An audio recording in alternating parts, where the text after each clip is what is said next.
Ebuka Obi ogi nwe Lagos. Ogi nwe Lagos now. No si eke na da Lagos. Obu no nwe factory choy bia lua na East. Oburo kwa maka ma ara me wufu maka ife obu na kwa ya da sigeda o de ko na ko remember. Oga osogbo die mmadụ 1 billion na abịa na nke Ebuka Obi. Enwekwala ụbọsụ ụka iya afụkwa ndị mmadụ n'other churches. Ofu onye ama solve the problem of the country. Makwa na mmadụ bụ aja dị n'ala.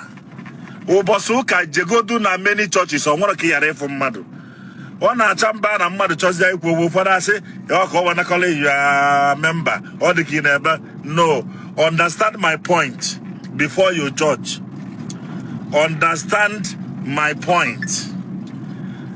We go that 100 naira put na common sense. Understand my point. Ebuka Obi, that Lagos no. God wants you to be there. Ebuka na that ministry eba. Ibekwe ebe of me what you know. Number 1, that 100 days in 100 days ya chetana very soon. Ndocha ya na akanko na abia. Ibu na tia na East here. Or this road, if you do this security also na East. I'm a member, I know where I'm going. That Lagos authority no cheer. Ewe pu authority, with authority. Inu kan tole ha. Inu kan tole ha. Ilu kan tole ha, yes. Yes. And I love that 100 days program. So, man, for my own suggestion, Lua factory niba, Lua school niba, Lua unogu niba, Lua ifo ne Ebuka Obi meben neje. Ewa for authority, waiting your authority. Ibuti na East here, age maybe see here. Nobody nifa angwa gofuma. Bebele ni ofuma. You would understand. You would understand. Ebuka Obi, abia na Lagos, ewepu authority, waiting your authority. Epu na Lagos, omande chamma. Ewe reason njukwe. Kama me pa ni Igbo anyo de mma. Lua ifo obu na ya lua de mma mana apana na Lagos. That's my little advice. Onye na-ekwu maka Ebuka Obi ekwuzina.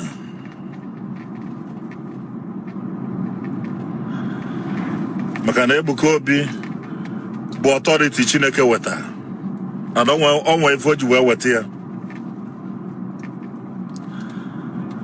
Apụkwa ndị ala ya bụ oluketa afa asị na ka wee weta or what a member more na ewelu. Onye ọbụla ma one bank ye. Gekwa ntị maka onwe ndị ihe misunderstand ihe a na-ekwu now. Ndị mmadụ amara na aba fọra n'isi. Ama na nkwu agita no ụfọdụ ya asị na member. Ọ gịnị bụ the member? Okwu na ife abụ na-echu ndị mmadụ.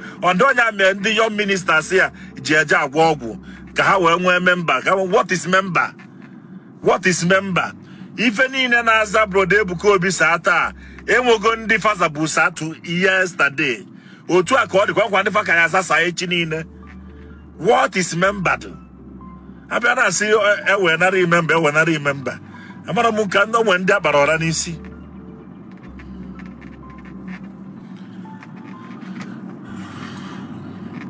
Ndị ya aghọta ibe na-ekwu aghọtago.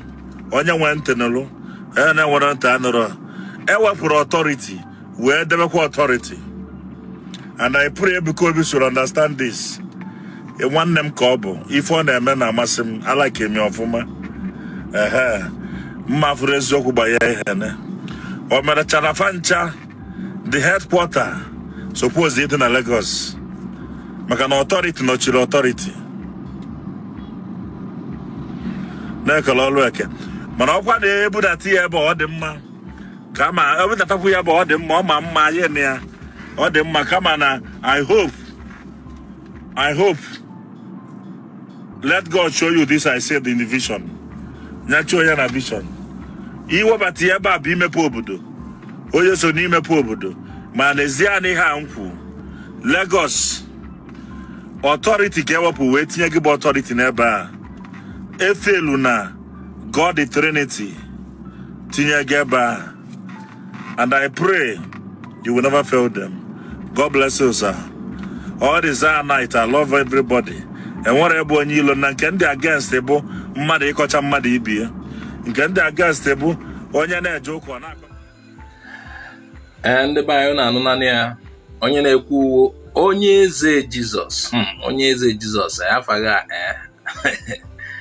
ama nna afụkwa gị etu afaghị adị ịma nna afọ ụfọdụ na-adọ nke ama nna dibịa ka ha wụ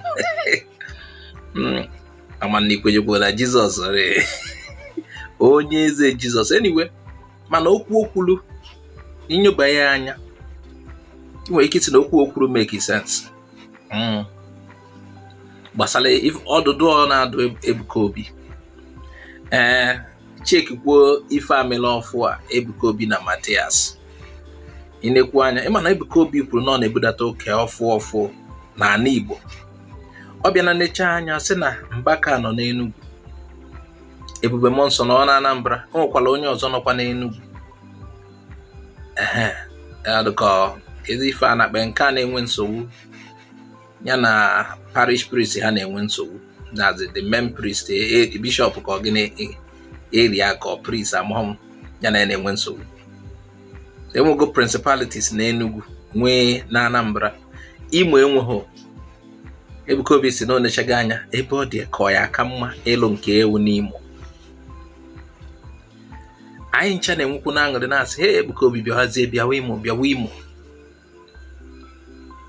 N'oge adịghị anya nsogbu Matias ebunite.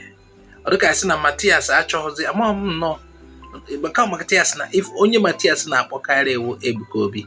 Ụfọdụ nwere ike sị na maka na onye ji igu ka ewu na-eso. Ebuka Obi nọ ka one of the highest now. Inene population na-abịa ebe a. So Matias na-akpọ ya ka gịnị. Anyị amụghọ na maka na nke ọ na-achị bịa is meze Matias ji akpa ya ka ọsọ anya ọkụ.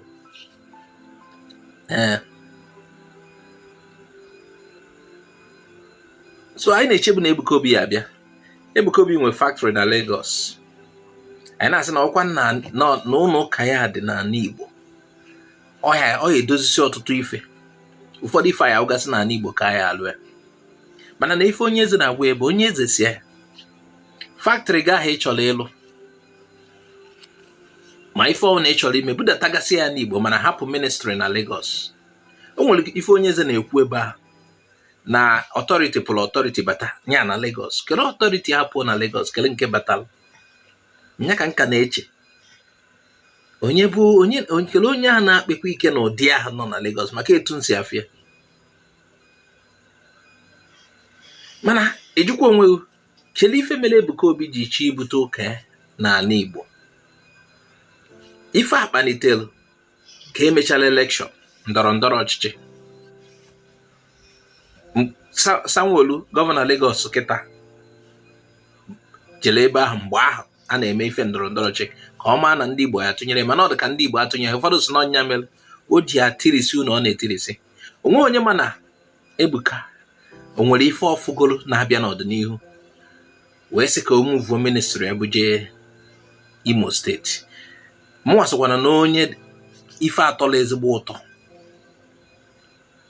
maka ụdị ministry ahụ ebe ọ na ọ dị na afịa na-emuvu ebe ahụ, afịa na-aga ọfụma, population na-abịa ebe a ndị si esi. Mana ife onye eze na-akọwa na Lagos ya akakwanụ mma maka ọ sị ma ndị ọcha abịa and Ebuka na-eme 100 days fast and ọbịa dịkwuo ka ya sị na ị na-eme fast ekwensu a na-anwa gị ọnwụnwa. Nke Matias aghọta okwu m sị na ọ na-eme 100 day fast and according to onye eze na ya akpọ ekwu ụzọ na ndị ya na-abịazi. Ọ na-afụna mana isikwa ka ị na-ife anya ọfụma.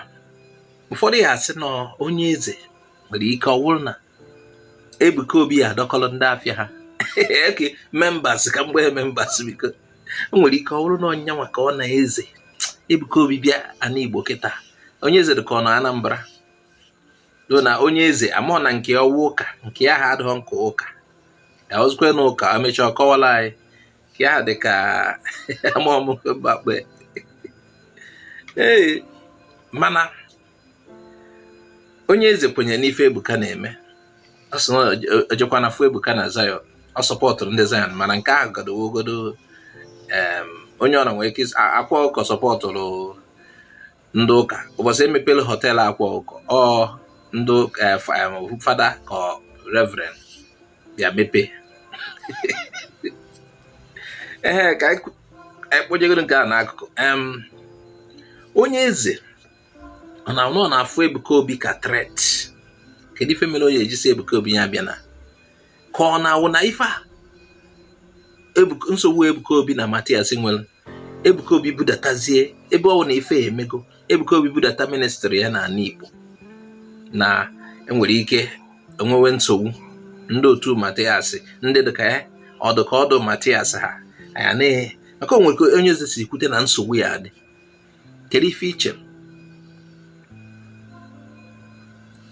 ngwa ife nchọkụ na nghọta onye eze nwekwara ka o si ji ikwu ebe a nke Ebuka Obi abụrụkwa chọọchị ị na-anya fụ na ọtụtụ ndị na-abịa ị nọlụgodu na chọọchị ọwụna ị nwekwara ike ịbịa nke Ebuka Obi ọ dị ka ministry ebe a ka o si kacha mma any chọọchị ọwụna isi ị nwere ike ịbịa ọ bụrụ na chọọchị nke nyaahụ na onweghị onye ọ nọchiri ụzọ ị nwekwara ike jecha chọọchị gị ahụ bịakwa tinyekwa isi ebe ahụ mana n'ezie Ebuka Obi jee Imo ọ ya eweta mgbanwe ndị ọdịnala nwekwara ike ha ya chee ma ndị omenala ụfọdụ ndị aghọtaghọ mana nna afụ na oji Imo ụfọdụ asị ya jee lụwa factory one ka ha ya alụ onweghị impact ya aka n'ọnọ nso ebe ahụ factory dị mma yes factory dị mma mana enweghị impact ya aka na n'ọnọ nso ebe ahụ asị m kwuo onye na ọgodu branch ebido na mana ụdị ministry a nwere ka o si aga general overseer anọzi dịka nke Pastor TB Joshua mgbe general overseer anọzi dịka ministry ọnwụọ ọwa branch ministry amaghị m ife Ebuka Obi eme mana m na-achọ ka ụdị ife adị n'ala Igbo ife ndị ụka hapụwa ndị na-achọ ụka mma chọ ka ụka bidewe m achọ m ka ndị ụka bidewe m achọ m ka ụlọ ụka dudowe m ezigbo ụlọ ụka o nwere ife ọ na-alụ mana ịmahọ ọ maka ndị agha afọ ụzọ ndị ọgọ mmụọ ya bịa na-akọrọ nke ahụ achọ m ka ụka nọdowe m Ebuka Obi ya ebute ife a n'Imo steeti mma like ya mana dịka onye eze si kwu ya na-arịkwa anya onwe ife ya akpata na ọ ya ebute ya hapụ ya onwe ife ya akpata na onwe ike ibute n'ala Igbo ya na-enekwa anya ọfụma ebe ọwa onye ozi ka ọwụ Chineke ya agwa ọ na Chineke na-agwa ya okwu o nwekwara ike iwu na Chineke gwara ya mgbe ahụ emechara election ya kwuo okwu ibudata ministry n'ala Igbo o nwekwara ike ọwụ na onye eze na-afụ ya n'ụdị na ala Igbo nwere insecurity na ọ dịghọ mma ibute na agha na-enwe maka ụdị ndị ya na-abịa ebe ahụ ịma ụdị ndị na-abịa na nke Ebuka Obi mana ka ebe iche Ebuka Obi kele ife ichelu mmerụ Ebuka Obi ji nọkọtasị na ọ ya ebute ministry n'Imo steeti ọwụlụ mgbe emechara election ụnụ a na-afụ ife na-eme na Lagos ma ụnụ a na-etitugasị kele ife ichelu ana awụ na ofu ụbọchị na-adịghị anya na-enwere ike ịbata ebe a pịatuo ma ọwụ na ọ na-ene anya n'ọdịnihu na Chineke si ya gawa n'Igbo asị m kwuo n'onwe m mma achọ ka ọ gaa n'Igbo